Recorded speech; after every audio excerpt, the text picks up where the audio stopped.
Well, we're on the farm this morning, and you may remember that warm spell we had earlier in the month. Well, it launched fruit trees around Virginia into full bloom.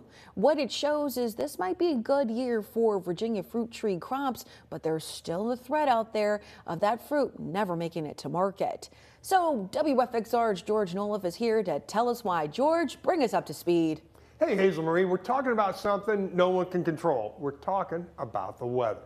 How y'all doing there, folks? When it gets cold, you and I, we can stay inside or at least put a coat on, but neither is an option for fruit trees at an orchard. As you pick it up and kind of crumble it, you can see the aggregate pieces. This is a busy time of year at Virginia Gold Orchards near Natural Bridge. It's also a dicey time. The Asian pear trees are in full bloom. Each blossom could translate into a piece of fruit, but they are also at risk from frost and cold. So the trees are loaded heavy, and now we're just crossing our fingers and we're hoping that we can get all those buds through. That was cut and has been sitting in our refrigerator because I like to eat them cold. Last year, a hard freeze in April knocked out roughly 90% of the pear crop at Virginia Gold. It was a similar situation at other orchards across Virginia. So, how cold is too cold?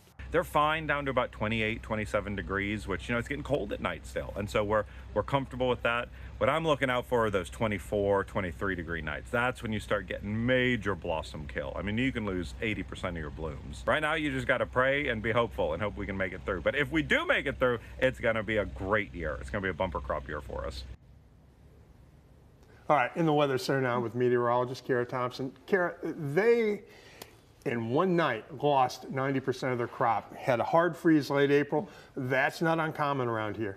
It's definitely not. It's something we always have to kind of keep our eyes out for, especially during the spring seasons. We have those temperature roller coasters where we have those 70s and even 80s like we had just the other week. And with that being said, when it comes to our average last frost and freeze dates here in Southwest and Central Virginia, usually for Central Virginia, the Roanoke Valley, as we head into Southside, that average frost freeze date, last one for the spring season, is around mid-April. As we head into the New River Valley, Allegheny Highlands, that's around the beginning of May. So just think of it. Right now, this is late March. There is still time that we could have some of those cold temperatures in our forecast. But George, I want to ask you, what did Virginia Gold Orchard do after losing so much of their crop last year? Well, they had to pivot. That's something farmers do on a regular basis.